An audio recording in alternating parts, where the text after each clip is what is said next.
We're back. From our Podcation. Last week we were not doing well on Sunday, so we decided we're like I wasn't doing well. Yeah, I was fine. I was not okay. So we just decided to take a little bit of a break last week and take a little podcation. Yeah. You have to recharge the creative juices, you know? Yeah, and recover from long weekends. Yeah. Long weeks lead into longer weekends. Mm-hmm. Work too much. Oh my gosh, I just broke my pen. Oh my god, you like really broke it. Okay. We're starting off great here, guys. Okay, well, good thing this week. Tortured Poets comes out at the end of the week. Yes, it does. We're ready for it. Well, I can't wait to review it next. Like, I got your joke. I just forgot to.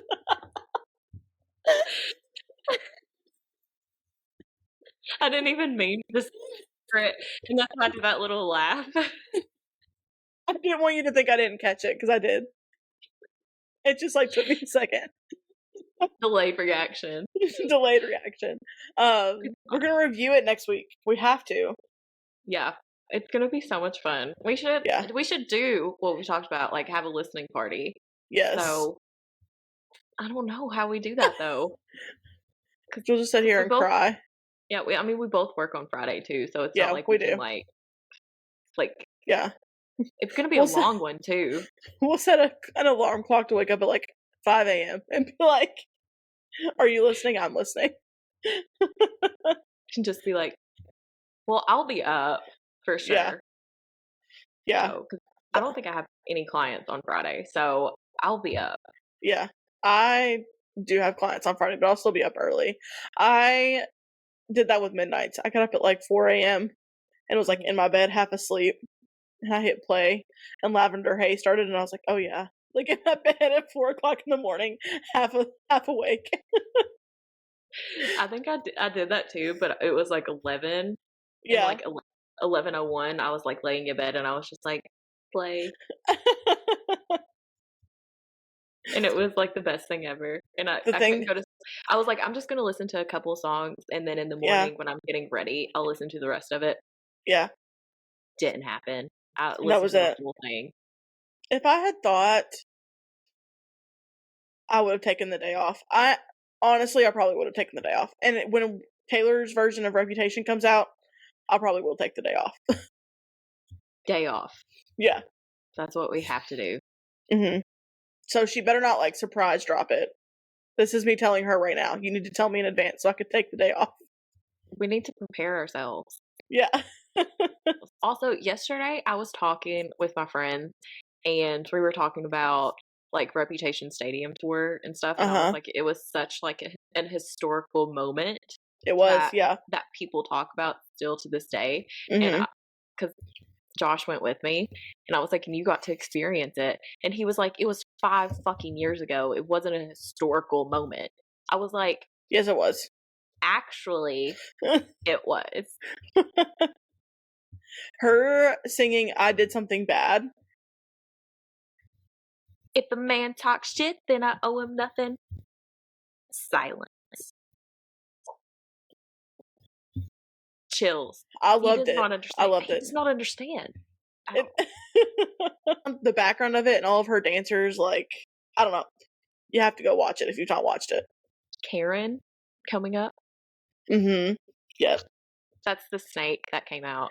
Like the big snake that came out during Look What You Made Me Do. Yeah. Oh, so good. Mm-hmm. So until then, we are tied over with the Tortured Poets department, to which I will probably cry a whole shit ton. I can already foresee it in my future. So yeah, but a lot of the songs are really long too. Mm-hmm. That I've seen. I mean, there's a couple of songs on there that I think are almost 6 minutes long. Mm-hmm. There's one that's almost 10.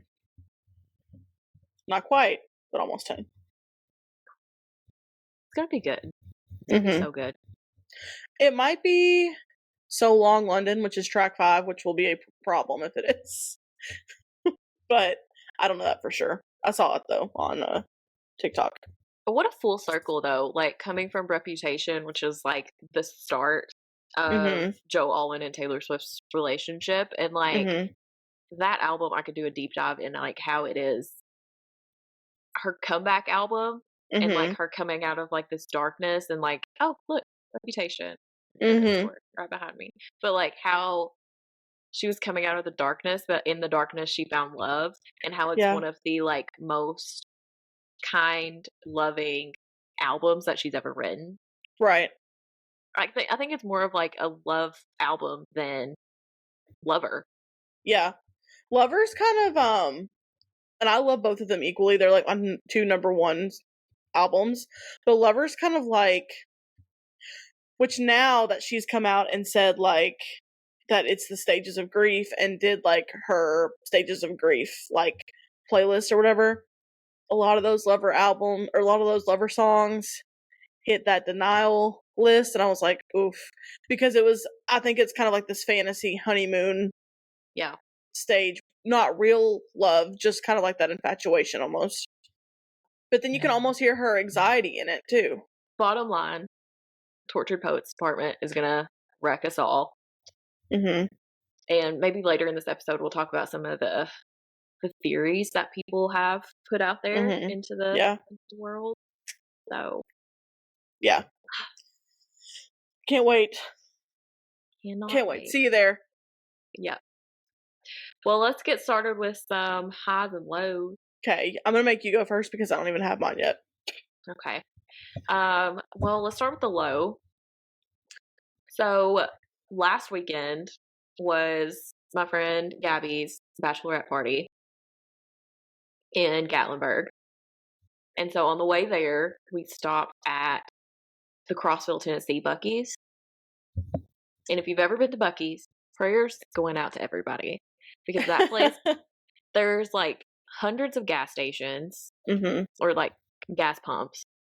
And inside is just like chaotic. I mean, bottom line, it is a gas station, but like there's like a whole store in there. Like you can buy like home goods, t-shirts. There's tons of Stanleys in there with Buc-ee's face on it. Oh, interesting. I did not realize that. Yeah. They have like specific food too. So like they make their own chips in-house, which is really cool. They make their own like barbecue, chicken sandwiches, all this stuff. They have like a taco station. They just have like different stations. And then their spicy dill pickle chips though, best thing on earth. And the beaver nuggets. I've heard the beaver nuggets are good. Yeah. Sometimes it's worth it for the beaver nuggets. But while we were there, Bucky came out. And so Gabby was like, of course I want a picture with Bucky. So she went over there in line with all the children that were like taking a picture with Bucky. And she got a picture. And they were calling him Boosie. So funny. But yeah, it's just like a very overstimulating experience because there's so many people in there. There's so many gas pumps. People are running, people are yelling in there because like the people that are in the middle section where like a lot of the like cooking is going on. Yeah. They're just like, ah! Like, and it's like, why are they yelling? Yeah, it's a lot. And that one wasn't, okay, so that one wasn't horrible. But on the way back, we went to the Sevierville one. And if anyone knows anything about Gatlinburg, Pigeon Forge, and Sevierville, it is so populated and so touristy. It was a nightmare to get in there. It was like traffic to get in there. And then I believe that. Gabby found a back way. And so we went in and we got there and we got to the gas pump and everything. And then there was a car. This woman was not paying attention at all. That was like backing up into our car. And Gabby started screaming. And then started blowing on the horn. As I would have as well. Yeah, and it was just like, what is going on? And it was so chaotic. It was crazy. And so we went inside and it was worse. Worse than what it was outside. Like, there was traffic wrapped around the building, like, 4 times. Like, it's insane how many cars were there and how many people were also inside. It was so overstimulating. I was not doing well. I was really exhausted. I'd been up until, like, 4 a.m. the night before, like, talking. And I was just exhausted. I just wanted my dill pickle chips and a Dr. Pepper and go back to sleep. They were out of dill pickle chips at that one. First red flag. Yeah. It was like strike one. Strike one. I was so overstimulated, I couldn't even make it to the Dr. Peppers. So I was like, okay, there's no one at the coffee, so I'm going to go get coffee. As soon as I started getting coffee, whoosh, like a huge number of people start coming over there to get coffee too. And I was like, okay, here we go. Strike two. And then I got beaver nuggets. And then we were like on our way out and we lost my friend Mackenzie. We could not find her. She was nowhere to be seen. Lost the Buc-ee's. Lost in Buc-ee's. And it's like when you're lost in Buc-ee's, you're lost. You're lost, yeah. You are lost. So finally she comes out and she has homemade chips. Because they like house-made chips. They made the chips right there for her. The dill pickle ones? I don't know if they were the dill pickle ones, but they were some like kind. Just some kind of chips that was made right there. So jealous. But that's where she was. She was like in line to get the chips.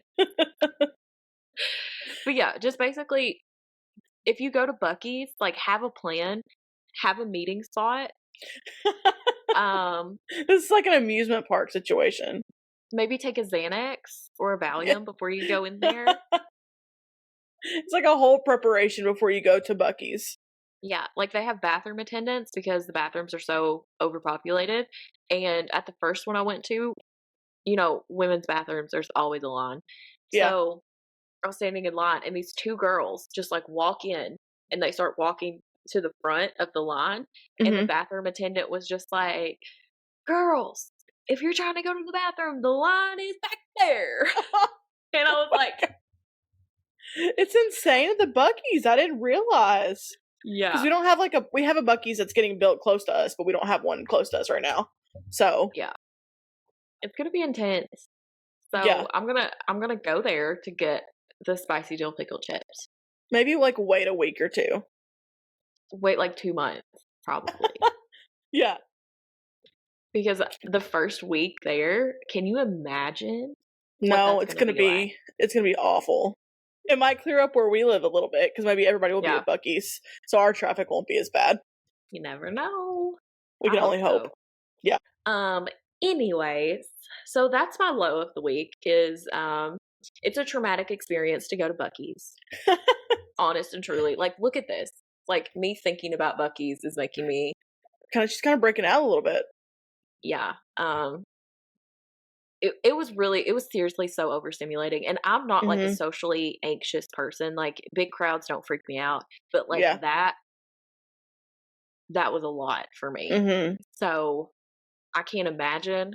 I'm sure you have clients that are have a lot of social anxiety and everything. They just, if you have any kind of social anxiety, just don't go to Buc-ee's. Yeah. Don't do it. It's too much. You're going to have a panic attack. But my high for the week, and I'll stop yapping. It's been a minute. I feel like I'm just yapping away. Just yap. That's what this is for. We're just yapping. Yeah, we're just yapping. My high for the week is I started playing Sims again last night. I got the wonderful idea to start playing Sims again. And I made my character Lana Del Rey, fiery redhead. Her personality traits creative, erratic, self-absorbed. How we would picture Lana Del Rey in real life. We love Lana Del Rey, but I just know she gives off the energy of I don't give a fuck about you. Yeah, 100%. 100%. She is hilarious. Last night I built the house, and then outside the house I had her stand out there to meet people. Mhm. Had her meet this person that's like a celebrity in town, Mhm. and it was just like mean, mean, insult her, tell her she's overrated.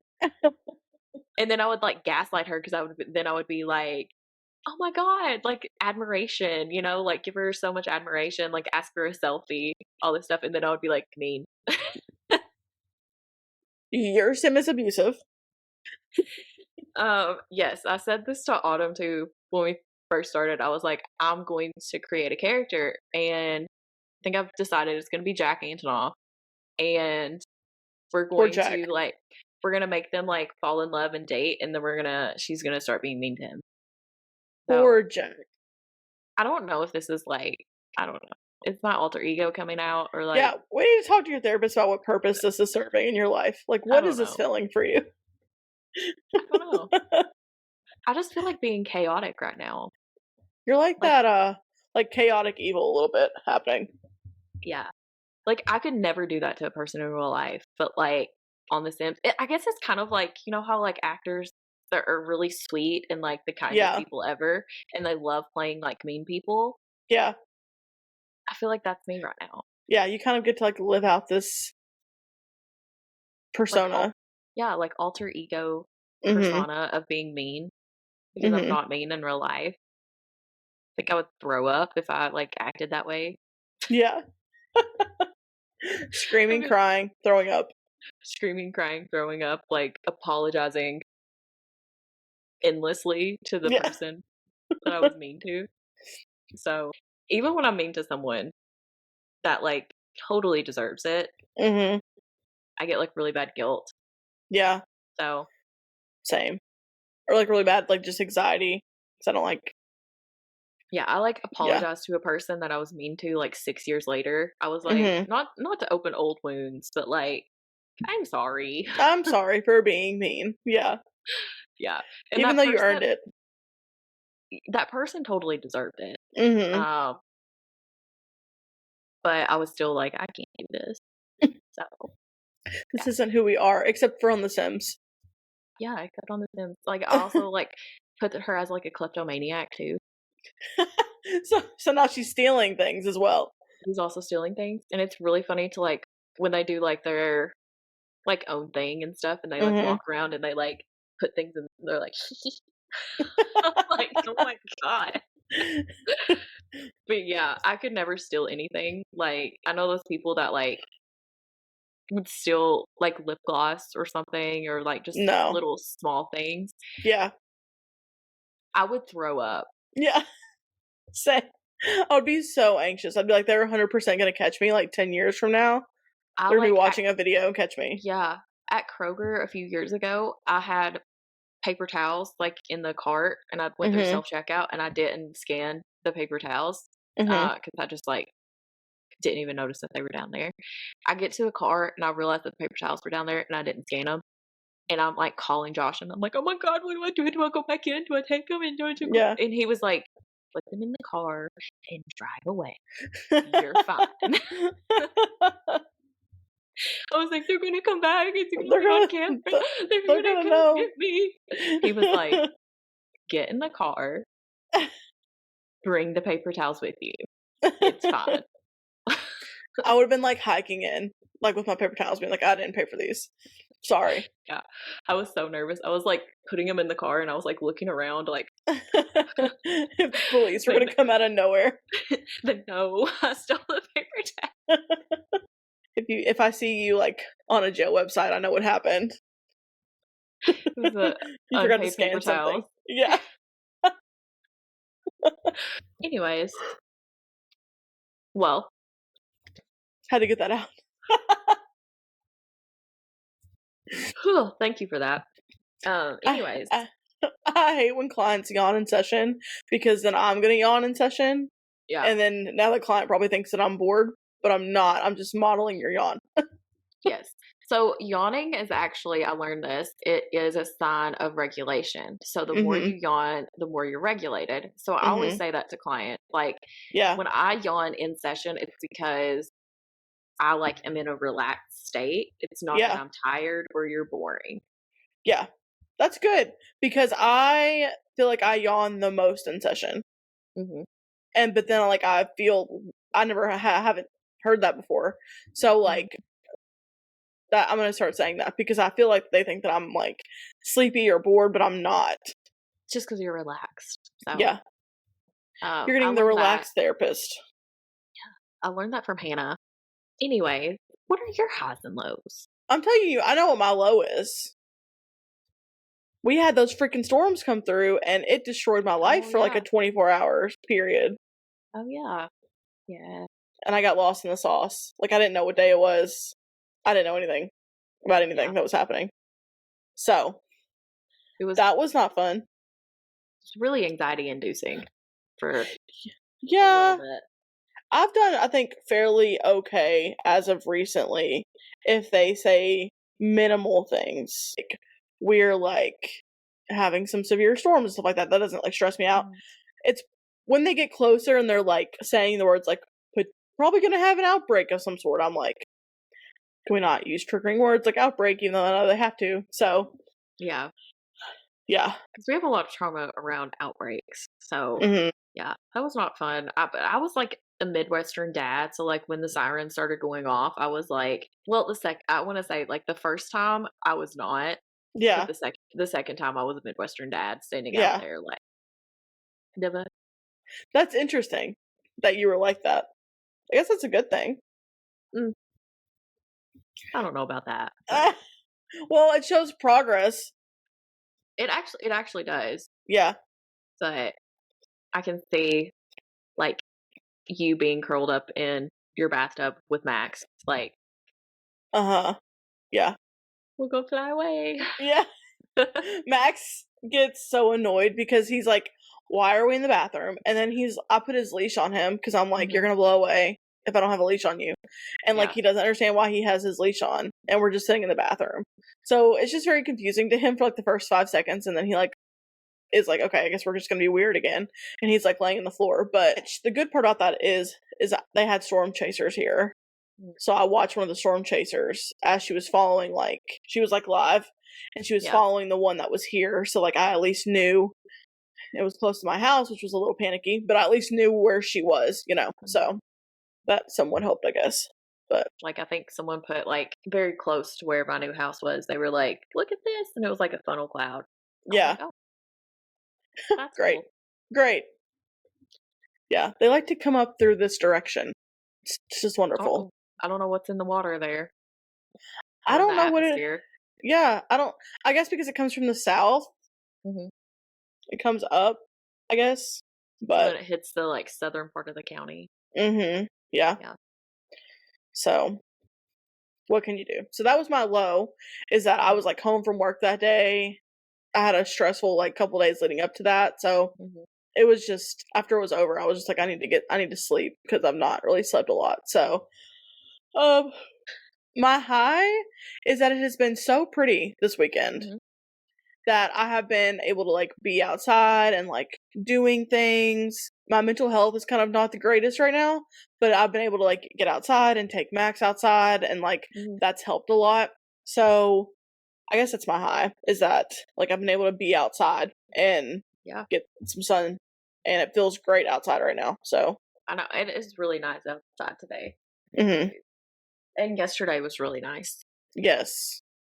Yeah. I love when it's like that outside because you can go outside and walk or just like existing. I really want to I don't have any patio furniture on my little like porch.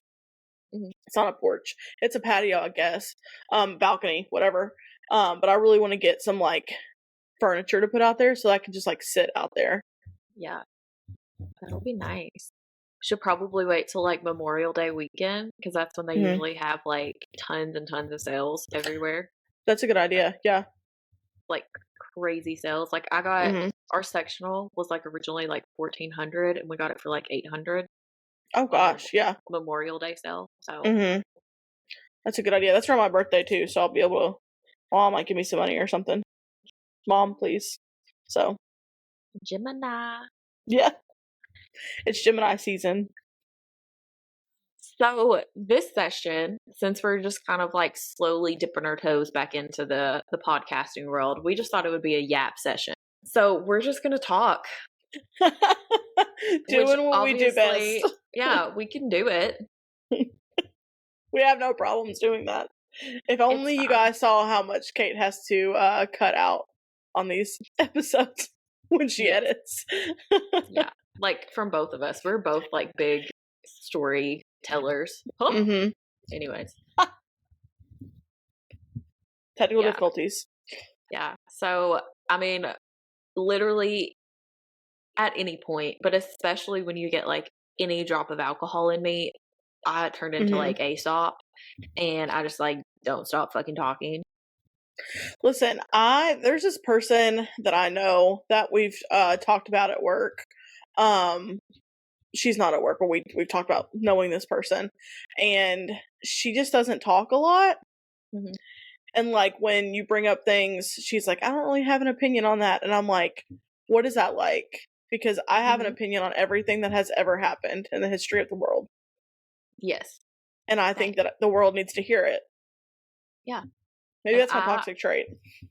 I think the world just needs to hear all of my stories because I think they're so fascinating, and they're probably like the world's like worst stories ever and not exciting at all. No.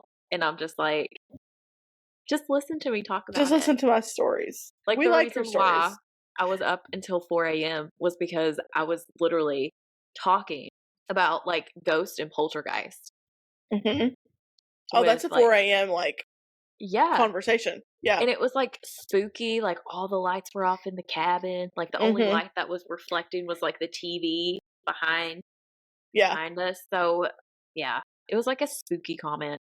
It was a spooky whatever. It was spooky content. Yeah. Jesus. That's where we're at. Okay. I'm gonna ram my head. It's like that Theo Von sound on TikTok. He's like, I'm gonna bang my head in the car door of my Honda Civic. Oh gosh. Oh, I love Theo Von so much. Me too. He's getting a lot of shade lately. He's got a lot of hate. Come on, people. Yeah. Come on. He kicked somebody out of his comedy show. Apparently that's like a happening thing. People are kicking people out of their comedy shows, but he kicked somebody out, and then people were hating on him because he, I guess, wrongfully kicked her out. I don't really know, but I love Theo, so. I don't know. Maybe he had a reason. Yeah, a reason. Maybe he had a reason, or maybe he didn't. And that's our argument to the court, Your Honor. Maybe he had a reason. What that reason was, maybe she was wearing a yellow t-shirt and he was wearing a yellow t-shirt and he didn't want that bitch in there wearing a yellow t-shirt. And it's his comedy show, so he should be able to do that. America. That's so funny. Okay, I'm sorry. That's so funny. That's so us as a lawyer. Like, another lawyer gives like this whole like 30-minute speech, and we get up there and we're like, maybe he had a reason. Thank you. And we sit back down. Does he need a reason in America? No. No. Apparently not. Apparently not. Apparently not. This is just a free-for-all fucking country anyways. So. O.J. Simpson. We're going to get into that. We are, yeah. But anyways. Can we even say R.I.P.? Can we say R.I.P. like rest in parish? R.I.H. Rest in hell. Rot in hell. To quote Brittany Cartwright, rot in hell. Rot in hell. I need like a compilation of how many times she has said that. Yeah. I love it. I love it so much. There's so many times that she has said it. Rot in hell. And she's meant it every single time. From the bottom of her heart. Yeah. I also love that, like, so as we've talked about, Brittany and Jax are separated right now, and they've been doing a lot of press around the valley. Mm-hmm. And like Jax is like, I don't want to talk about it. And Brittany's like, well, I'll talk about it. Like, girl, get it. She's singing like a damn canary. Yeah. Which just shows a lot of guilt on Jax's end, I think, because he doesn't want to talk about it because he's the problem. Like she said, like he doesn't want to get marriage counseling. Like if you're really invested in saving the marriage, then you will go get marriage counseling. Right. Yeah, if your partner comes to you and says, this is really important that we do this, and you're like, no, well then I guess it just shows where you're at. Yeah. Even Michelle and Jesse are doing marriage counseling. You know, you can see, we're not surprised that they are where they are. Like if you go back and watch episode 1, the first 5 minutes, you can kind of tell that like, yeah, it's just going downhill. To go into like the Valley, let's start with the Valley this time instead of Vanderpump. Yeah, because it seems like that's where we're going anyways. Yeah. So Michelle and Jesse are some of the other people that I've talked. But they are a very interesting couple. And I like how like this past week Michelle was talking about like how they got together, and she was essentially was just like, it was a booty call that has lasted for like what, like years, yeah, like 8 years, 10 years, yeah, something like that. And yeah, it sounds like she's not really invested in the relationship anymore. Yeah, and I can see that because Jesse is kind of like a very problematic person. Like I got the really biggest ick, and I don't like saying that, but like I got the fucking ick when they were confronting Kristen, and he went into that little hallway, walked away, went to the hallway, and was like screaming to himself. Yeah. Sir? What are you doing? Are you okay? I was just like, yeah. He was literally pacing. And like talking to himself out loud, like yelling at himself, like whoa. Like just like raging to himself. Like, which is so like, are you 5? That just screams to me when a man does that, like emotional regulation issues. Yeah. Because what are you doing? Why are you this rage filled that you're gonna go in a room by yourself and just like, I don't know. And that makes me concerned because it's like, if that's his reaction to someone outside of his marriage, and like he can react that way in public, how is he acting in private? Right. And inside his marriage. Are you emotionally regulated inside your marriage? Probably not. Are you walking around mumbling to yourself and screaming to yourself in front of your children, in front of your wife? Like, to be honest, no wonder she doesn't want to have sex with you. Right. If you're like carrying on like that. Right. Like, you're just another kid that she has to take care of. Exactly. And like you said, if he's bold enough to do that in public, what are you doing in private? I'm not the biggest Jesse fan. I also don't like that he twisted Kristen's nipple. Yeah. What? I'm sorry. That's fucking weird. It is. And then he said that he was like, I don't remember doing that. Like when Jax asked him about it, he's like, it doesn't sound like something I would do. And I'm like, you're on camera doing it, bud. That was like Jax denial. Yeah. 2.0. Yeah. Right out of Jax's book. Yeah. Right out of Jax Taylor's book. And I think Jax could see it too. That's why he was sitting there like, Jax is like, I've seen this before. Looking in the mirror, I've seen this. Yeah. You got this from me. Jax is so chaotic. Like, he is still so chaotic. But essentially, like, the drama right now on the Valley is there was a rumor going around that Jen had a conversation with Jasmine and Zach, that Michelle made a comment that they perceived as being like racist, or I don't know. It essentially turned into, I think it was just a comment that they were just like, maybe you shouldn't say that, and they like talked with her about it, and it was just like a difference of opinion or whatever. So it essentially, the game of telephone happened, and it got back to Kristen Doty, And we know what Kristen Doty does with information. Spreads it like wildfire. She gonna tell it to the world. Yeah.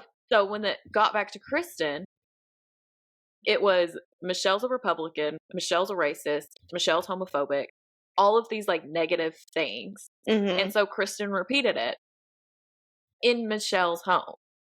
Mm-hmm. Which is like, maybe you shouldn't have done that, Kristen. But I think it was like the heat of the moment argument. All of that happened. And then they all have a dinner together. Mm-hmm. And so in this dinner, because it was, Kristen was like, Jen was the one that told me this. So Jen confronts Kristen at this dinner. They all start yelling at each other. They're all coming at Kristen.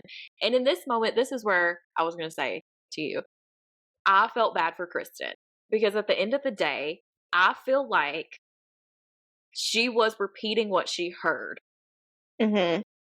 And it was a game of telephone. And as we know, people like to twist and turn and make it their own narrative. And I think at the end of the day, Kristen was just saying what she heard. And she's getting attacked for repeating what she heard. Yeah.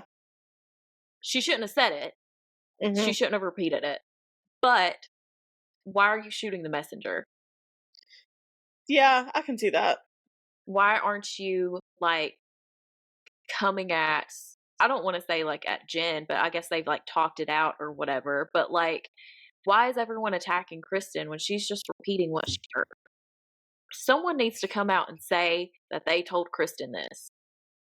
Yeah, that's like, part of the problem too, is that nobody is like, the first 3 people involved aren't like saying, oh, this got misconstrued, or maybe this came out like this and it shouldn't have. Like, I feel like it could have been a team effort of taking responsibility for sure, other than a pile on Kristen. Yeah. Because, I mean, they kind of are, but they're not doing it in front of Michelle. Like, they're behind closed doors with Kristen saying, like, oh, yeah, we did say this. We did say this to you. We did do this. And I can see how you took it this way. And, like, blah, blah, blah, blah, blah. But, like, when Michelle not shows the person, up, like, whose matters to. Yeah. Like, when Michelle shows up, they're just like, Kristen did this. Kristen made it up. She pulled it out of thin air. It's like, okay, that's where I feel really bad for Kristen. Because then she's kind of thrown under the bus by herself. Yeah. And, I mean, Kristen doesn't always have the best approach to things at all. In, like, Doty fashion, she opens her mouth when she shouldn't and then continues it forever. It's like a repeating loop, like Miami Girl, going back to Tom Sandoval. Yeah. Like, it was just like a repeating loop of like, suck a dick, I'm going to prove this. And it's like, okay, like, at the end of the day, Ariana knows and she doesn't care. Right. So drop like, it. Yeah, just like let it go. And I think at and this she can't. Point, she can't ever let anything go. She cannot. And that's what Kristen's problem is she can't let shit go. And that's what Jax's problem is too. He can't let shit go. They're the same person, just in different fonts. Like, that's why they're like friends, but then like they can like fight with each other and then like they're friends. It's because they're the same person. I don't like that Jax is going around telling people that Kristen shouldn't have a baby. I don't like that's not his place. That's so icky to me. Like, it's not his place to say that. Who is Jax Taylor? Right. A man with a penis to say that a woman should not have a kid. Well, and my problem is too, is that he's like, whenever Jax gets involved in something or like something happens to him, he's like all of a sudden the expert on it.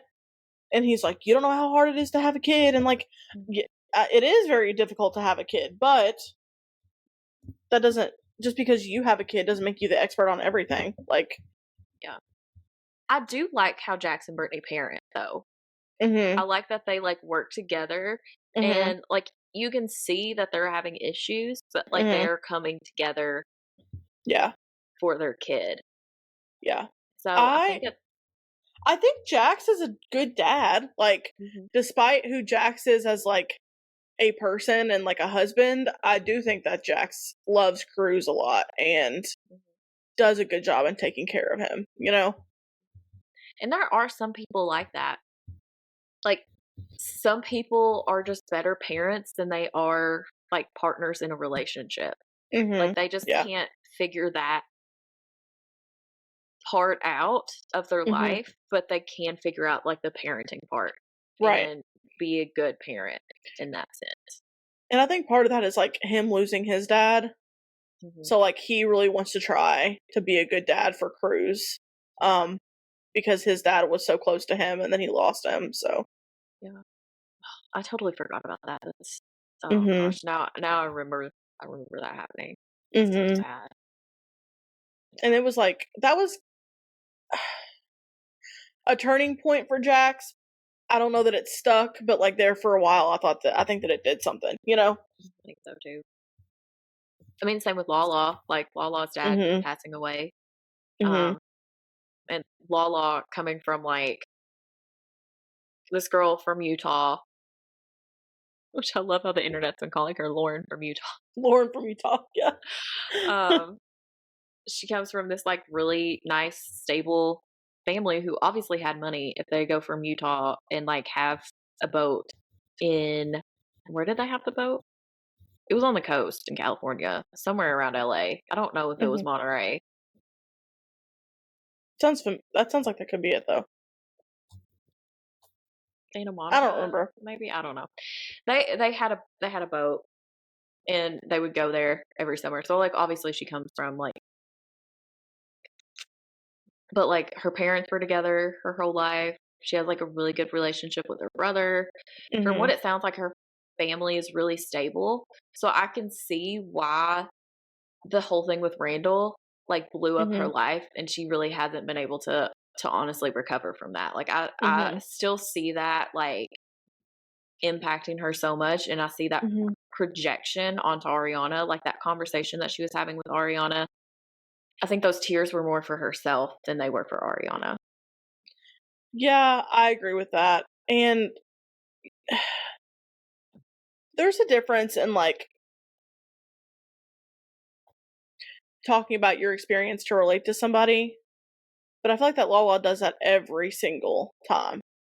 Like, she never really, like, she'll say it, but I don't think that there's ever really any acknowledgement that, like, the Scandival and what happened with her and Randall, they're different situations. So I just think, like you said, just shows her projection and I think Lala wants everybody to think that she's, like, healed and in her soft girl era and moving on from it, but I don't think that she is at all. No. I think she is obviously still in the stages of grief. But I don't see this, like, as being projected as a soft girl era. Right. Like, it's not coming across. Some people have seen it. Some people are saying that she's in her soft girl era on the internet. And are they paid people? I don't know. Sorry. Is she paying people to say that? I don't know.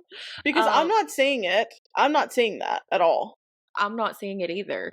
And, like, I feel like as therapists, like, maybe we're seeing something different than a lot of other people, but, like, I see projection. Me too. 100%. Like, every single situation, I see projection, and I see the anger side of Lala coming out of, like, the situations are so different. Ariana has a financial stake in this house. Lala did not have a financial stake in her house. Right. So she had to literally move into an apartment with her kid. And that's, again, I say, like, that is really difficult. But you did not have a financial stake. Ariana does. Right. And Ariana has every right to say, I paid for all this furniture. I paid for a part of this house. We were going to build this house together. We were going to have kids in this house. Like, we were planning all of this stuff for the future, and it was stripped away from me. And I'll be damned if I'm going to let the person that stripped this all away from me keep it all in this shiny little box. Right. And the situations are different. Yeah. Randall was a creep and cheating on Lala with countless of girls and was holding a casting couch. Yes. Thank you. I was about to say, holding a casting couch. Still terrible. But Ariana's situation is not any worse, any better. It's just different. He was having an affair with one of her good friends for 7 months. Like, people, and you know what? Even if it was the exact same situation, people are allowed to respond differently. I really hate how Lala and Sheena, like, now we can say, yeah, like, Ariana should be moving on. But she is. She just bought a house. But that's because this happened a year ago. When they filmed this, it had just been a couple of months. Yeah. And Lala and Sheena are like, you just need to have a calm conversation. You just need to let go of some of your emotions. You just need to move on, essentially, from this. And I'm like, why are you telling someone how to feel? Yeah. And on what planet are we, like, trying to rush somebody's healing and moving on journey? I'm sorry, but if my person of 10 years had slept with my friend for 7 months and had this affair and blown up my life the way it has, it would take me more than a few months to, like, get over it. And I feel like that's essentially what they're always saying. And when they talk to her on the show, it'll be like the shoulder to cry on, and like, yeah, like, we understand this is hard, but maybe you can have, like, a good conversation. But then they go to their confessionals, or they go to somebody else, and they're like, Ariana's just being petty. She's just not letting things go. And I'm like, get a clue. Like, it would not. I would have loved to see somebody tell Lala to just get over it a couple of months after what happened with Randall. I love Lala. At the end of the day, I'm like a huge Lala fan. Yeah. But like this season, I'm just struggling trying to, like, because I'm like, you're projecting so much, and I can see that you're hurting, and like, obviously coming from like a therapist perspective, I'm just kind of like let's look at your own trauma instead of you looking at Ariana's trauma. Like, let's stop and you focus on you and let Ariana focus on Ariana. And you focus on you having this baby and being there for this baby, and stop focusing on so much of Ariana's anger, because let her be fucking angry. Everyone let you have your space last year when you were angry with Randall. Everyone let that happen. Let Ariana say, get the fuck away from me. Get the fuck away from me. Like, let her do that, because if Randall was in the room, you'd be doing the same thing. Exactly. And it's apples and oranges, different situations completely, but still, it's like, I don't know. I feel like that they are wanting Ariana to move on for their own comfort. They want her to move on because the ball is in her court, obviously, if she talks to him, if she makes things comfortable for them or not. But they think that if they control her enough to, like, encourage her to just bury the hatchet with him, then it makes it to where they're not uncomfortable being in the same space with both of them. And it basically gives them permission to be his friend again. That's what I think it is. Like, I think that, especially with Sheena, like, I see a lot of projection with Lala. With Sheena, I just see, like, it's about her. She's trying to make it comfortable for her. And I do think that bottom line is, like we said, Sheena is a friend to all, which at the end of the day is a friend to none. But it's not people pleasing, and I think she's trying to pass it off as people pleasing. Yeah, it's more of like, I don't like this situation, and I want to be friends with Tom Sandoval, and I care. At the end of the day, I care more about a male's attention than I do a female's attention. Yeah. And that's where I'm like, that's why I cannot stand behind that Sheena is a girl's girl. No. Because I'm like... And James, I love James more than life. Like, James, but he posted that music video, I guess, for Allie or whatever, and he was like, nobody needs to be coming at Sheena because she's the ultimate girl's girl. And I'm like, no, she's not. First of all, she said like 6 seasons ago, I'm a guy's girl. Well, whatever. Instead, like, okay, you don't want to listen to what comes out of her own mouth. That's fine. Take every action that she's had since she's been on the show. Yeah. And like, right now, like, she's not even supporting Katie, like, going out and dating. Like, she literally, okay, first of all, I want to go to that one thing that I sent you the other day. That was like, so Sheena can track Katie's location and figure out that Katie and Max were together. Or I guess she tracked Max's location. But she can figure out that they were together. But she couldn't figure out for 7 months that 2 of her friends were having an affair with each other. Well, and you know she had both their locations. She's got 56 fucking people's locations on that phone. Come on. Get real, Sheena. And, like, also why, this goes back to what happened. Why are you talking about Max and Katie? Are you jealous? I don't get Sheena. I never will. She's just not. It's like every time I try to give her a little bit of a chance, I just can't. And so, I don't know. She's so mean to Katie right now. Like, but I will say, James Kennedy had one of the best lines of the show. Okay, so for those of you who haven't watched, Katie and Tom Schwartz are dating the same girl right now. Which is weird to me, and, like, I don't necessarily agree with Katie on that. Like, no. Just like, because I think that she's doing it just to be petty. Yeah, Schwartz asked out this girl, Tori, who was a babysitter for Sheena. Schwartz asked her out, and then 5 minutes later, after Schwartz asked her out, Katie was making out with her. And I'm like, and then James in the confessional was just like, does anyone else think this is fucking weird? Yeah. I think it's weird. Yeah. He was like, why is everybody acting like this is normal? This is fucking weird. Like, it's not normal. Yeah.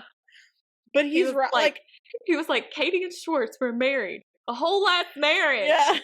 Yeah. I've always been kind of neutral on Katie. I've never really been, like, huge on Katie, but I've never, like, disliked Katie. But, like, I do think that she's just being petty on this one. Because it's like, why? Like... But do you think she has the right to be petty?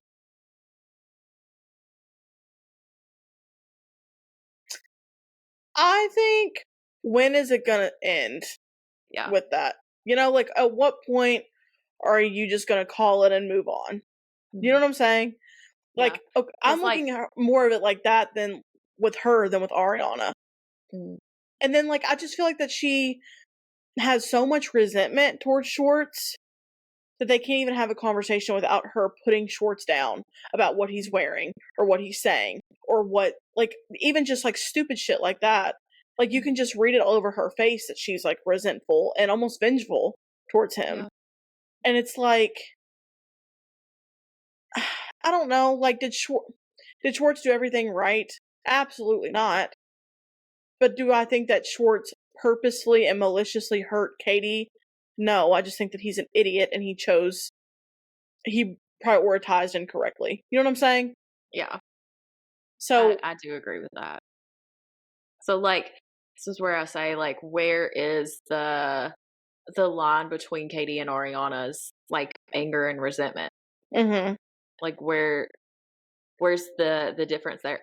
That's a question that I'm asking myself too, of like I totally agree with you about Katie, but like I'm also like, well, kind of Ariana's doing something similar in a sense, so I'm like, but I think the time matters too, because at this point Schwartz and Katie have been divorced for like a year and a half. Tom and Ariana's scandal has happened a few months ago. Like, and do I think that makes it right? No, but like, Tom had an affair on Ariana knowing that was going to hurt her. Tom Schwartz, again, what he did was not right. Like, obviously his actions had consequences. But I just think that, I don't want to say that, like, give him a pass for being ignorant, but, like, at the same time, I don't think he was maliciously doing something to Katie on purpose to hurt her, you know? Yeah. And I think that if anything, Tom Schwartz has fallen on a sword about what his wrongs were more than Tom Sandoval has. That's true. And That's so, true. Like like, there's like remorse from Tom, mhm. and And like it's still, like, genuine apology. genuine, like, care for Katie. Like, I think that Katie could call him at any moment and be like, I need this, and he would drop everything to go to help her. Yeah. I don't know. Like, even when I see Ariana talk to Tom, Ariana's not like, your clothes look fucking stupid, and the things that you're saying are fucking stupid. And, like, Ariana's saying, like, I don't want to see you because you hurt me so bad. Get away from me, basically. Yeah. And Tom is still, I don't like that people are not acknowledging this. Like, Tom is still saying things under his breath to her. Right. And saying, like, petty things and, like, coming at her and taking shots at her. And everyone's just like, Ariana, chill out. Right. And it's Yeah. like, he literally just said, oh, well, you haven't changed the cat litter, blah, blah, blah, blah, blah. And he was, like, saying, like, little things on the beach, like, under his breath. And, like, seriously? And you're going to tell her to calm down? Why don't you tell him to shut the fuck up? Right. Say, okay, Tom, walk away. If like, you can't help Be yourself. respectful. Yeah. And, like, say these things, walk away. Right. And that's what shows that he is not sorry about his actions, because instead of apologizing to her or trying to be civil with her or anything, he's still taking shots at her. Like, he wasn't the one that ruined their relationship. And that's what I think the difference is between, like, I feel like Schwartz would not and does not say things like that to Katie. I think Katie says, like, things like that to Schwartz. I feel like that when I look at Ariana's things that she says to Tom Sandoval, it's like from this deep rooted place of just pain. Yeah. Katie, sometimes I just feel like you're just being petty. Yeah. Just to be annoying about it, you know, and just to poke a fire. You know what I'm saying? Yeah. See, we made, like, a full circle back. Because, like, I asked that, and then we talked about it, and now I'm, like, understanding. See, this is why everyone should go to therapy. Like, it helps you. We're doing a therapy session on Vanderpump Rules right now. It helps you, like, figure out, I guess, like, where everybody's coming from, so. Yeah. And I just, and Katie knows it's going to cause problems, so, like, why are you doing, like, if it were me, I would be like, I don't want to mess with anybody that Tom Schwartz is messing with. Because I don't want that drama in my life. She said, may the best man win. Yeah, and that's what I feel like that she's only doing that just to be annoying. Like, you're just doing it to be annoying. But honestly, at the end of the day, especially right now with Schwartz's bleach blonde hair, who's going to win that? Katie. I think Joe did that to him on purpose because she knew he was going on a date. I think she was like, you're going to look like shit on this date. So let's talk about the Joe of it all, too. Yeah. I really feel bad for her. I do, too. I don't know who I was talking to. I think it was somebody at work about it. I was like, I don't like Joe. She's not my favorite personality-wise, but, like, I feel bad for her with the girls. And then after this last episode, I feel bad for her because I feel like Schwartz led her on heavily. Yeah. And then he did that thing that guys do where they're like, I love you, I want to be with you, but, like, I don't want a relationship. I'm going to, you know, go date other people, but I'm still going to have you on this back burner. And I just feel bad for her. I do, because, like, I've been in a situation like that before, and I don't know if you have, but it's just kind of like, it's so hurtful, and I totally related to her, especially having that conversation, like, to have the balls to like, sit down and be like, I love you, I want something more from this, and for that person to, like, look at you and be like, no, I'm good. And I don't like you like that.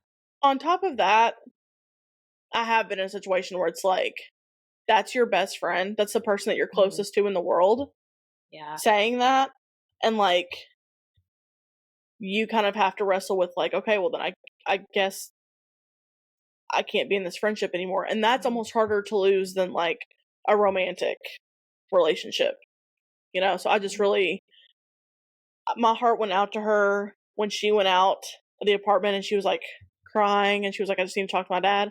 And Tom Schwartz, when he's, like, chasing after her and he's like, Joseph, what's wrong? And I'm like, stop.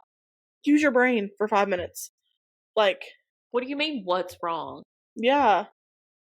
you just broke her heart and you're, what's wrong? God, men are so stupid sometimes, I swear. God. If Schwartzy comes on this podcast, I'm going to be like, how stupid are you? Schwartz, that was ridiculous. After 40 years, mm-hmm. you still not figured out how a girl's brain works? Yeah. Or, like, how to treat a girl? Mm-hmm. Or, like, I don't know, like, when you break someone's heart, not be like, what did I do? What did I do? What's wrong? Yeah. What did I do? I don't know what I did. And she was crying. Like, she was crying in front of him. Like, I don't know. I felt bad for her. But then, okay, then she goes on Rachel's podcast this last week, but I haven't listened to it, but she's on there. Rachel. Yeah. Stop. Please. Yeah, I'm going to listen to it. I just keep hearing things of, like, she is just, at first we were like, okay, like, let's give her a chance. Let's hear her out. Let's keep hearing her out. And, like, we apologize to her and everything. But, like, the more she talks, the more I'm just like, girl, please stop. Just stop. Just stop. You are making yourself look worse. Mm-hmm. I don't know. I don't know if she's being manipulated. Mm-hmm. Maybe I should stop saying that, like, I feel like she's being manipulated and just say, like, maybe this is just her personality. I don't know. But, like, I just don't get the vibes that she is an intentionally mean person. I just think that there's so many things that just, like, go over her head and she doesn't pick up on a lot of these cues. Mm-hmm. Yeah. But then, like, she just, like, I don't know, starts talking about, like, who knew and, like, blah, blah, blah, or who probably knew. It wasn't even who 100% knew. It was who probably knew. Allegedly knew. And it's just, girl, just chill. I don't know. Turn the mic off. Turn it off. Quit. So maybe we just need to cancel her podcast. Yeah. Also, so I know we want to go into talking about Coachella. Yeah. So Ariana and her new man, and we're like, Backroad posted a picture of them like walking around, and I was like, that's Dana with them. And they didn't even mention Dana. I'm like, you really got Dana? Come on. I forget that her and Dana are like really good friends. Yeah. I forget about that. I was like, don't leave out Dana in this. I see her right there. Mm-hmm. So, speaking of Coachella, I mean, Coachella is always full of, like, big celebrities and major outfits and all that stuff. The biggest celebrity of them all that was there last night to watch the Bleachers and Ice Spice was Taylor Swift and Travis Kelce. And they were dancing around having so much fun. She is so happy. Like, she is so just, like, out in the public, in the world, living her life. And we have never seen her do that. Yeah. Just, like, live. You know? Yeah. Because for, like, 7 years, she was, like, locked away. Yeah. I don't know if that was, I guess, Joe's doing, or I don't really know what that was. I guess Fresh Out of the Slammer is going to tell us. I just think that, too, she feels very, like, safe with Travis Kelce. Yeah. Like, because he's a big old dude. He's a big old dude. And Joe could not handle someone like Travis Kelce could, so. No. I like that, like, she was in the crowd. Like, that's not something, I mean, we haven't seen that since Bleachella, which was 2016. Yeah. And if you don't know what we're talking about, wait, I have a picture of Bleachella on my phone. Oh my god. It's like in my favorites because I just love this picture so much. Everybody pause. Everybody pause. Oh my god. Also, look at Jiggy last night. He's so sweet. So cute. Oh god, he's so cute. Anyways, Taylor and Bleachella. So Bleachella it's a Taylor Swift era back in like 2016. If you know, you know. If you were there, you were there. Yeah. Or you weren't. But I was there. But I was there. And I remember seeing the pictures of her coming out at Coachella, and she had this Mm-hmm. short, bleach blonde, like white, icy hair. Mm-hmm. And honestly, it doesn't really suit Taylor that much. Mm-hmm. But I mean, obviously she's still gorgeous no matter what. But it was just like so extreme, and everybody was like, what the fuck? It was a statement, yeah. And it was like, she was at Coachella, she was having a good ass time. She was headbanging, she was dancing around, she was killing it. Yeah. And that was really the last time that we saw her at Coachella. But they call it Bleachella, obviously, because she bleached her hair and popped up. During that time, that was when we also got the Met Gala pictures, where she allegedly met Joe Alwyn. Even in my worst times, you saw the best of me. Oh, your buzz cut and my hair bleached. My hair bleached. Anyway, it always goes back to reputation. The beginning of their relationship. So I love it. I love it. But yeah, I can't wait to hear the Travis and Taylor music that we get. Yeah. I wonder if any songs on this new album is going to be like anything with Travis. I don't know that she might, but I don't know that she would mix those two. Yeah. Yeah. You know what I'm saying? Like, because I almost feel like that she has confirmed that this has been a Stages of Grief album. But I don't know that she would mix that with her new, just because I think her new thing just seems so happy and healthy from the outside that she might not want those two to overlap. Yeah. So, I mean, like, we've heard, so we're going to go into like some of the tortured poets, like theories and everything. So one of the theories that I heard over the past week is that Joe Alwyn cheated on her. Which a lot of the music kind of like hints to, especially on Midnight. Like the Great War. Yeah. Like maybe it was Ego talking, or maybe it was her. So good. I was like going back and listening to a lot of it. I was just like, oh, you know, chronologically, this is just a sidebar, but chronologically, I almost view Tortured Poets coming before Midnight's. Like, I don't know, that's probably not correct, but like, I picture like the grieving process as Tortured Poets, and then the healed, like, bejeweled, I'm coming out of my cocoon as Midnight's. That's not accurate, because she said it's not accurate, but that's in my brain how I envision it. Yeah. It's not a bad theory. There's that video that's circulating too. That's like a cut video of Joe Alwyn on a TV show that he did a few years ago. That was Conversations with Friends. It was back in like 2021, 2022. Yeah. And he said during like one of the sex scenes, he like said the actress's name instead of her character's name. Yeah. I didn't hear that because I listened to the clip. I listened to the clip probably like 100 times, which was straight. It was just a lot of moaning. So I don't think and heavy breathing. I didn't. If we're really being honest, my face is turning red now. Is it on Twitter? Because I took it off TikTok. Oh gosh, yeah, it's on Twitter. Because like Elon Musk doesn't censor shit. Yeah. It's insane the things that you can see on fucking Twitter. I'm like, anyways, it kind of makes me nauseous. Remember when you accidentally, never mind. I was gonna say when you accidentally stumbled upon Drake. Oh.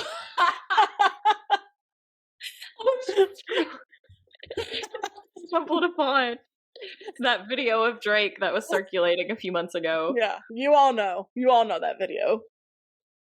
And if you don't know, just look up Don't look it up. Don't look it up on X because it's not censored. So It's not censored. I was not. At first, I was kind of like, "What? Oh," and then I was like, "That's Drake." Oh my god, what?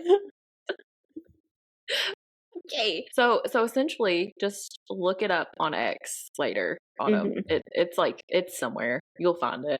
I didn't hear it. I didn't hear the name. I didn't hear him say Allison. That's apparently what he said. I didn't hear that. Could also be what he calls Taylor. Her middle name's Allison. What if he just called Taylor Allison? Her middle name is also. It could be her Allison. And it was a Freudian slip of that. It could be. But I do have my theory about Betty and Cardigan and August. Yeah. Tell everyone your theory. I've seen it on TikTok, so I'm not taking credit for it. But I just have a theory that the love triangle in folklore is not as fictional as what she was leading on, and that she is Betty, Joe is James, and there is an August. Because when she did the Long Pond sessions, she still puts Betty and James together, despite him cheating on her. So, that's just how I feel about it. Yeah. And Jack Antonoff, if you watch the Long Pond sessions, he's kind of, I don't know. He seems like he's not really Joe's biggest fan in that. He doesn't. I've always like when thought they're talking about Joe like being William Bowery. Yeah. When I was watching it originally, I was just like, does Jack not like Joe? Like, that's the vibes that I was getting of like, when your friend is in like a really shitty relationship with someone and like you don't like the person and they start talking about them and you're just like, and they're like speaking highly of them, and you're sitting there like trying to fight facial expressions and you're like, we know. That's what I think Jack was doing. Yeah. Like, I think that he was just kind of like, okay. So I think that he knew something. Also, the timeline of that doesn't line up though. If it was, unless he cheated on her multiple times, right? These are all alleged theories, people. These are just like our thoughts. Like, we don't know anything. Because like Conversations with Friends was filmed in 2021, right? Folklore was written in 2020. I do think that I have a theory that Ivy was about his character and Shailene Woodley's character in the last letter to your lover that they filmed, because they filmed that in 2019, 2020, somewhere around there. And I do think that was, she wrote that in reference to like that whole situation, because that movie is essentially about like Joe Alwyn is Shailene Woodley's husband in it, and she has an affair with another person in it, and Ivy is about having an affair, and the vibes that it gives really reminds me of that movie. That's my theory on Ivy, is that she wrote it about those fictional characters in that story. But maybe Folklore and Evermore aren't as fictional as she says. Maybe she really just credited Joe on a lot of those because he did a lot of shitty stuff, and he was like, but that wouldn't, that would be petty of her, but he also gets royalties from that. And I don't think that she would want him getting royalties from that. If she was being petty about it, I don't see her wanting him to get royalties, because someone said like he is set for life with the royalties that he's getting from just being on those albums. So like, Taylor, put me on a song. Just put like something that we say in the podcast on a song. Set us up for life. Set us up. Come on, Tay-Tay. You know you love us. You know you love the Verified Therapist. You know you love us. You know you love us. XOXO. Gossip Girl. Verified therapist. So I do think that there was a reason that she put Karma at the end of Eras, though. Yeah. I do think that. Because I don't know what it is, but she makes a face when that's over. So I think that she knew that was coming, and she was like, Karma is about to come, and you're about to see it all. Yeah. And that little smirk that she gives. Mm-hmm. So she does smirks so good. And also there's another theory going around that I saw. Remember there was an error in one of her shows where it started like the piano started playing like synth. And she gives a little smirk at the end of that where she was like talking about it. She's like, why is my piano playing synth? Do you guys hear that? And then like at the end she's like, and then it goes back to normal. And it's like, so that's like, some people have a theory that that's in reference to Tortured Poets being like a synth pop album. Because I think it is. I've heard some people say that there's also some jazz mixed in there. So kind of like False God-esque type music, which I would really like because I love False God. False God is so good. It's so underrated, I feel like. I feel like that I don't hear a ton about False God. And I should hear more about it because it is so good. I love playing it because I got the vinyl now. Yeah. So playing on my record player, I don't know what it is. So good. It just sounds so good.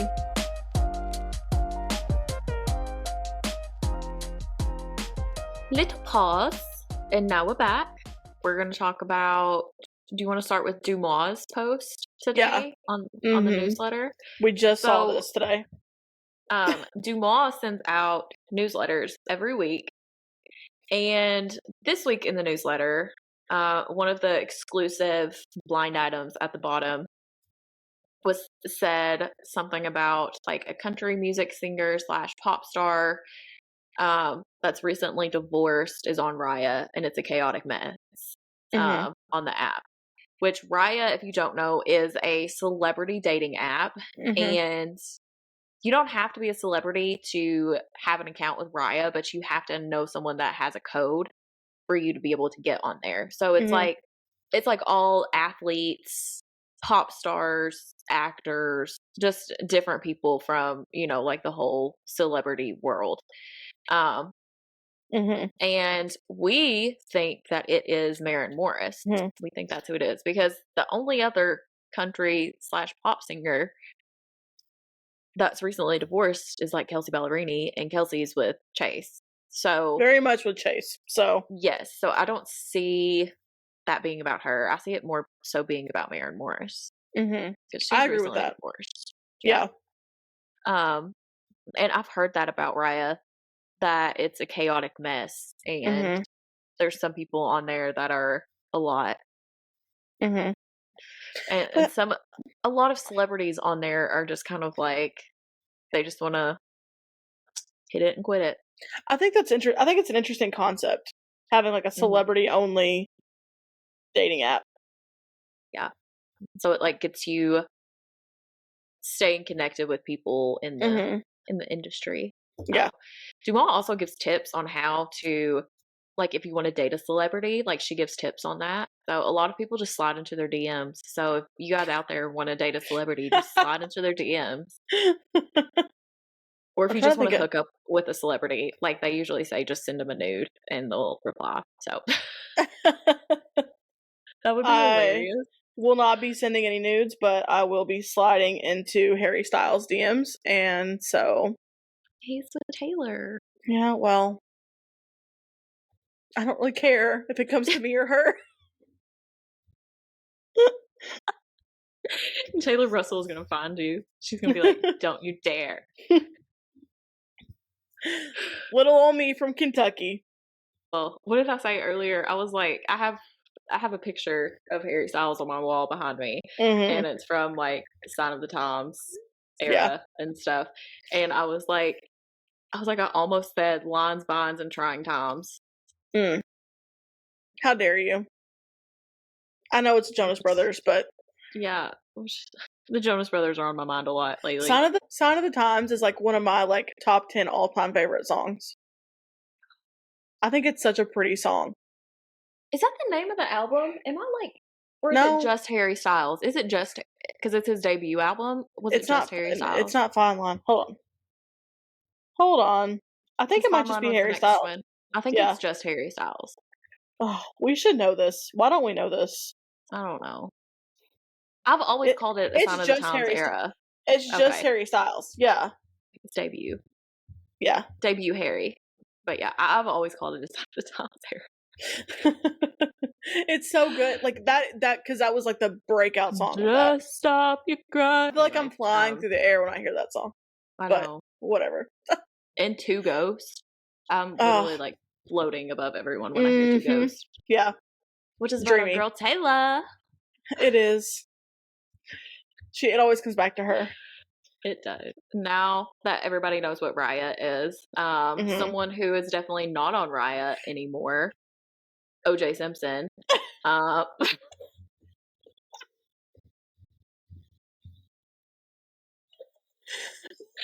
sorry. I'm so sorry. That was such a bad joke. I hope he wasn't on Raya when he was alive. Like, I hope you were staying far away from the Tinder life. I hope so. Your track record, not great. Someone let us know if OJ was on Raya at some point. Let us know if OJ was dating in his life when he was like out of prison, because if he was, I have some questions for some people. So I know we're talking about, obviously OJ passed away this past week. How tragic. We're brokenhearted, as you can tell. He died, right? Obviously we know this. Mm-hmm. He made his kids and his visitors sign non-disclosure agreements, and they weren't allowed to bring their phones in when they said their goodbyes to him. So I'm like, why? What? Literally, why? And was it like a deathbed confession type situation? Okay, if it was, you're dying. So just say what you need to say. Yeah. We all know anyways. So just say it. It comes out yesterday, I think it was yesterday, that he made his lawyer the executor of his estate instead of any of his kids, who are all well over 18. Mm-hmm. And from what I understand, I don't know a ton about this kind of stuff, so I could be speaking wrong of it. But from what I understand, he set like a certain amount for his kids to get. Mm-hmm. And if any of them dispute that legally, then they only get $1. So they're basically not allowed to dispute it. Which, okay, I guess, get what you get, don't throw a fit. But he also tied up a lot of his, like, again, I don't know how any of this stuff works, but he tied up a lot of his assets into, like, business assets to where, like, basically he blocked it to where, like, Ron Goldman's family could not get anything because he was sued in that civil suit and found, like, guilty in that. He's only paid $100,000 in the 30 years since it's happened, when he's supposed to be paid, like, $33 million. He's only paid $100,000. And now he's basically blocking it to where they can't get anything. Or he's trying to make it to where they can't get anything. That's hurtful. Right. Like, I mean, at the end of the day, obviously he got off, but right. Like, you hurt this family so horrifically. And for you to sit there with, like, all this money, I feel like that's really icky to me. Like, I don't really know, because he was found guilty in the civil lawsuit and was, like, ordered to pay all that money. So I don't really know if he can do that, because you would think that they would take that money and go ahead and pay it towards what he owed them. Mm-hmm. I would think, but I don't know how the law works. So, just like, and he wants, this is like the craziest part, he wants a certain amount of money put towards this giant monument for him. Huh? He wants, like, a monument built for him. Okay, I'm appalled. Which I'm like, appalled. This thing's probably gonna be like a 12-foot tall statue or something fucking stupid like that. Why does OJ Simpson need a monument? I feel so bad for Nicole's family. 100%, yeah. Like, if that actually happens, straight to jail. Someone tie a rope around it and pull it down. And You know that shit will be defaced. It's gonna get defaced. yeah, Like, why are you even gonna put it up? Whatever. People believe that there's still people who believe that he didn't do it. I'm not of that belief. Cuba Gooding Jr. is apparently of that belief. I'm not. didn't he like write a book basically admitting it? Yeah, so he wrote a book that was called If I Did It. And it was basically like, I didn't, but if I did, here's how I would have done it, and here's why I would have done it. And when he got sued, like in the civil suit or whatever, Ron Goldman's family somehow got rights to the book. There was some kind of legal whatever. They got rights to the book, and so they made the if on the title very, very, very, very small. And the I did it very big. Yeah. Oh, and all proceeds go to them. So people are like now buying out this book because all proceeds of it go to them. So like there is a believable theory that his son did it and he helped him. That there's some evidence to that. But either way, I think it's obvious that he was involved. You know. I don't know. I don't know that much about it. Like I've never looked that deep into it. One of my friends is like really invested in the case, so she knows like all the ins and outs of it. And it sounds like you do too. But like I've never really like gone down the OJ rabbit hole to figure that out. But I know there's a Netflix literally just released like a documentary. I want to say like literally like today. I just saw it pulled up. Probably. So, damn, Netflix is quick with that shit. You know, Netflix be on it. Yeah, I get like hyper fixated on not necessarily like true crime, but I don't like them, but like I get fixated on like these big popular crimes, you know, like OJ, the Menendez brothers, Scott Peterson, and I'll like kind of dig a lot for a while and get a lot of information on them, and kind of like build my own perception of what I think happened. But like, you know, OJ got off scot, and here's what I think happened. My undergraduate degree, I'm prefacing this, my undergraduate degree is in sociology, so I'm very like interested in like the social world, the pop culture of it all that good stuff. Yeah. Right before OJ was the Rodney King case, where, for anyone who's not familiar, it was a black man who was beaten by white cops, and the cops were on video doing it and still were acquitted. Obviously, there was police brutality is like brand new or something just over the past few years. No, it is not. It is not. So that case happened. Horrible. Was very unjust in how it was, you know, handled and things like that. The social climate between the black community and the LAPD was already like really, really heightened around this time. So then OJ comes along, and a lot of the jurors were going, we're going to let him off because of what you all just did with Rodney King. And OJ's lawyer, Johnny Cochran, very, very smart man, played on that and said, like, this is all a race thing. Like, you all just saw what happened with Rodney King, and kind of, like, fueled that fire a little bit. It's kind of interesting to me to think about, like, what if OJ's crime had taken place at a different time in history? What would that have looked like? Yeah. You know? Yeah, I've never heard that theory. Or I guess it's not really a theory. I guess like since you said like jurors came out and talked about it, like wow, like I've never heard that side of it, which is very interesting. It puts a whole new perspective on maybe why he got like let go for sure. Yeah. Obviously I wasn't in the jury room, so I can just go based off of like what jurors have come out and said now. And I think that the prosecution like really did sloppy. So like you combine the two, the cops in the case were proven to be racist, and so it was just a perfect storm of a way that he got away with it, you know?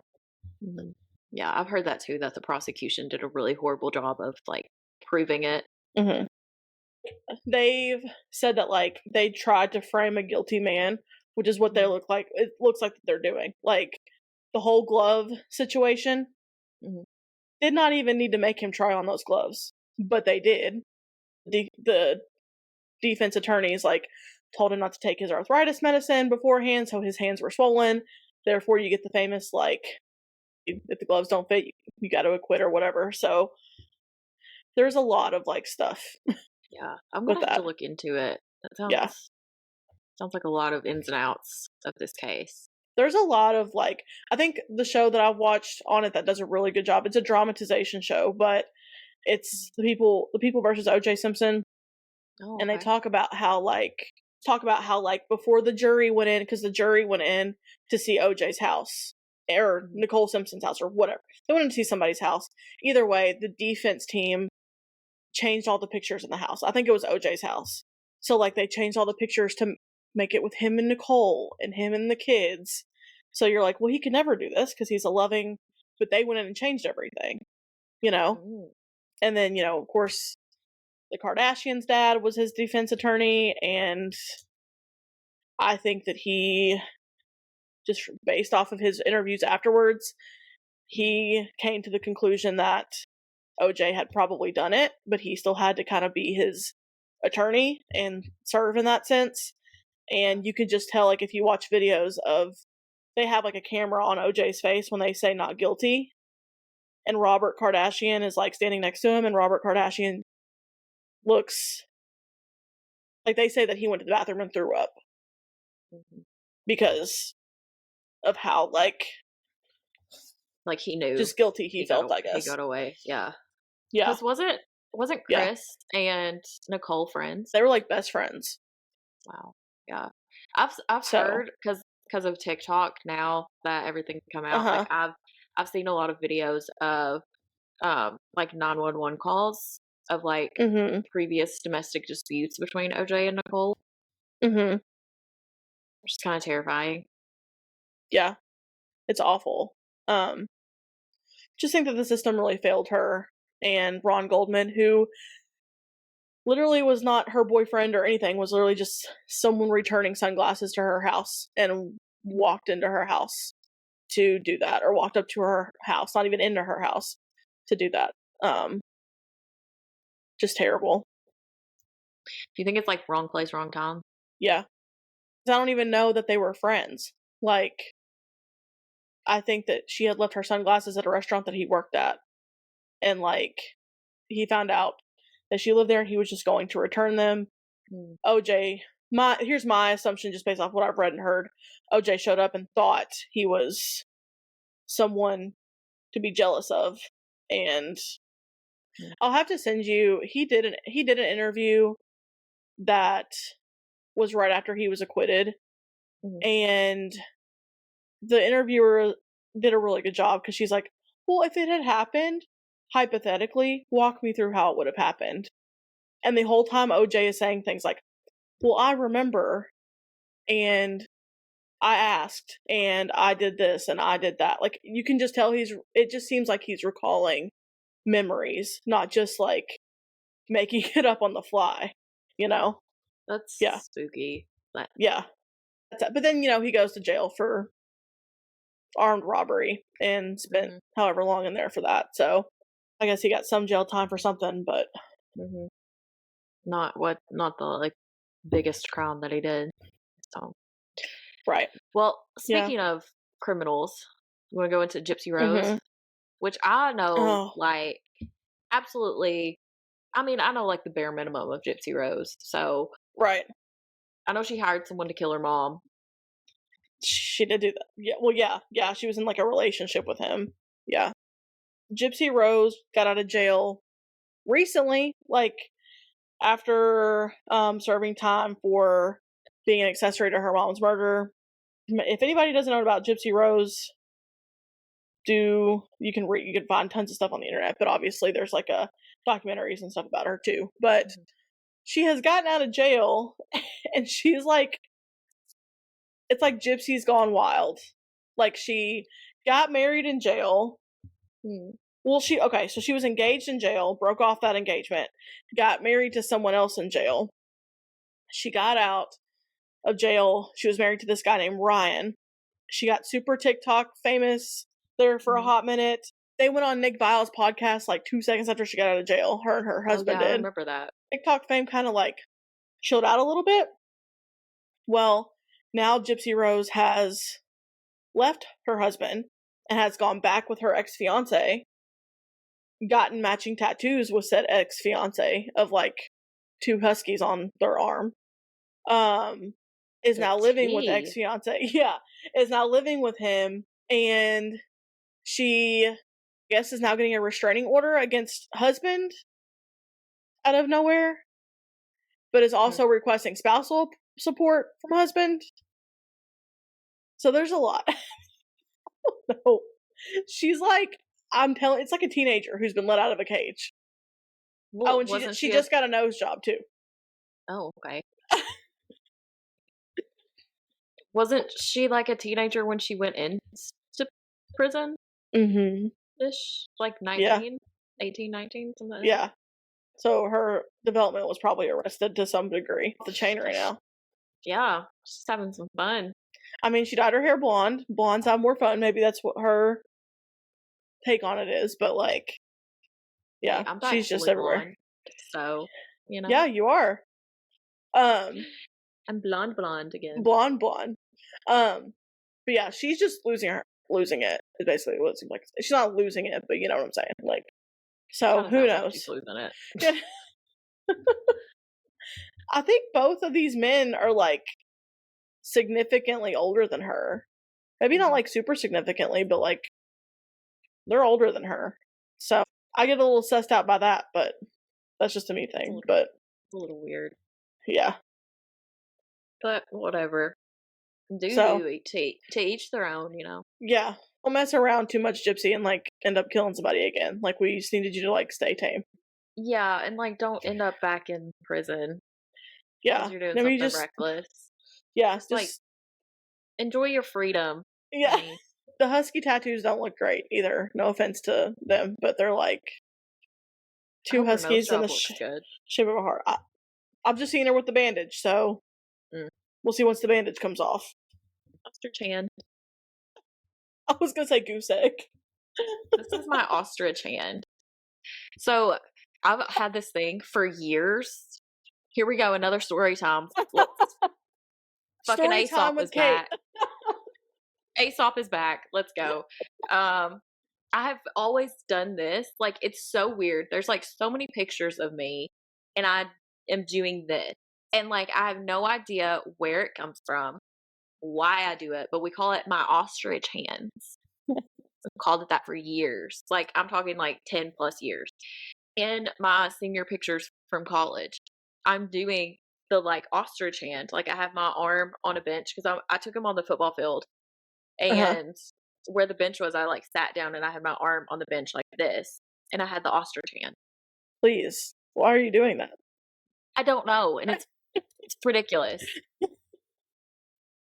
Like, you can just go back through the years and see my ostrich hand. Your growing little ostrich hand. It started off as a baby ostrich, and now it's an adult ostrich. Yeah. It's annoying, and it's ridiculous. So, story time over. Intentions for the week. Okay, you go first while I think about one, because I know what yours is. My intention for the week is to get my ass reading again, because I've slacked off, and I was doing really good at the beginning of the year. I think I've read 13 books so far, but like, I got to get back to it. Like, what am I doing? Why have I stopped? I don't know. Questions of the universe. What am I doing? Why have I stopped? But like, I love reading and I love stories, and obviously, fucking storyteller here. I need to get back to reading. So I have like 2 books on the shelf by my bedside table. That's not on my Kindle. I have one on my Kindle. Should probably, okay, let's see. Okay, intention for the week. Finish the Kindle book and then read the other 2 books that I have on my shelf. Wow, all this week? No, not all this week. Oh. It's like All right, Kate, let's be a little bit realistic with our goals today. Like, finish the Kindle book, though, by the end of the week. That's the goal. That's a good one. We'll vibe with that one. Yeah, I don't think I can. I have a career. I can't read 3 books. Yeah, no, we can't. Imagine if we could. That would be the dream. My intention is the same as it was, like, probably 4 weeks ago. I don't know what needs to happen for this. Here's my ostrich hand. I have got to start drinking water. Something has to happen in my brain and my body to start drinking water. Yes, I need to get my hydro jug. Because I am so bad at, and it's not even like I'm drinking a shit ton of soda. I'm just not drinking anything. I'm not drinking anything. So I have got to start drinking water before I dehydrate and shrivel up and die. So yeah, it helps with everything. Clear skin, water. Headache, water. Tummy ache, water with lemon. Yeah. And let me tell you something. I've been having calf cramps, kind of like Charlie horses, the past 2 days. And I'm like, am I dehydrated? Water. Yes or no? Yeah. So we're drinking water. Also, I got some bananas because I haven't been eating bananas like I normally do. So I got some bananas for that. But also water. Always water. Water's our answer to everything on this podcast. It is. Yeah. Are you drinking water? Water. You've got depression? Water. You've got schizophrenia? Water. Medicine and also water. Yeah. But anyways, everybody, have a good week. Yeah. Drink water, read your books, and we will see you all next week. Yeah, we'll have a serious topic next week. Yeah, serious topic, not just a bunch of yapping. So, alrighty. Well, have a good week, everybody. Okay, love you. Bye.